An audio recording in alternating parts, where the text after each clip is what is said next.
Office টাইমে নানান অসুবিধার মধ্যে পড়তে হয় মহিলাদের, তাই মহিলা যাত্রীদের নিরাপত্তার কথা মাথায় রেখে বিশেষ বাস পরিষেবা চালু করলো রাজ্যের পরিবহন দফতর। এই লেডিস স্পেশাল বাস চলবে হাওড়া বালিগঞ্জ রুটে।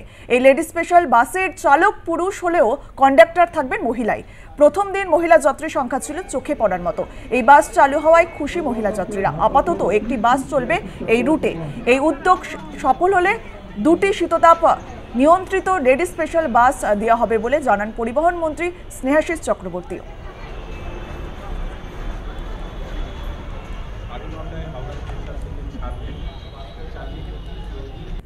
সব রকম সুবিধাই পাওয়া যাবে, বিশেষ করে যাত্রীদের সুবিধা হবে, লেডিস যাত্রীদের সুবিধা হবে।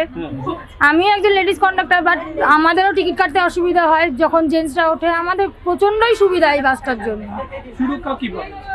সুরক্ষা এটা পাবো যে কোনো চাপটা থাকবে না আমাদের। যারা যাবেন লেডিস যাত্রীরা তারাও খুব সুবিধা পাবেন, ফ্যাসিলিটি পাবেন।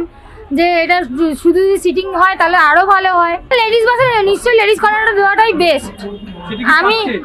আমি তো নিজে লেডিস কন্ডাক্টর। আমাদের পরিবহন দপ্তরের রাষ্ট্রমন্ত্রী দিলীপ মণ্ডল সাহেব রয়েছেন, আমাদের সেক্রেটারি ডক্টর সৌমিত্র মোহন সাহেব রয়েছেন, WBTCর এমডি, ডেপুটি এমডি, সরকারি আধিকারিকরা সকলেই রয়েছেন।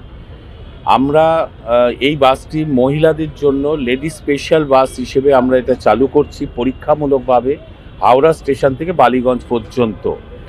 এবং এটি park street, Elgin road, Hazra, Rashbehari হয়ে বালিগঞ্জে পৌঁছবে।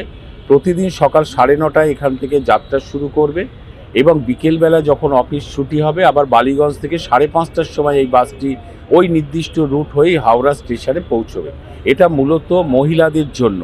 এর কন্ডাক্টর মহিলা, যদিও ড্রাইভার পুরুষ, কিন্তু কন্ডাক্টর মহিলা, এবং মহিলাদের জন্য স্পেশালি এই বাসটি আমরা চালু করলাম। সব রকম সুবিধাই পাওয়া যাবে, বিশেষ করে যাত্রী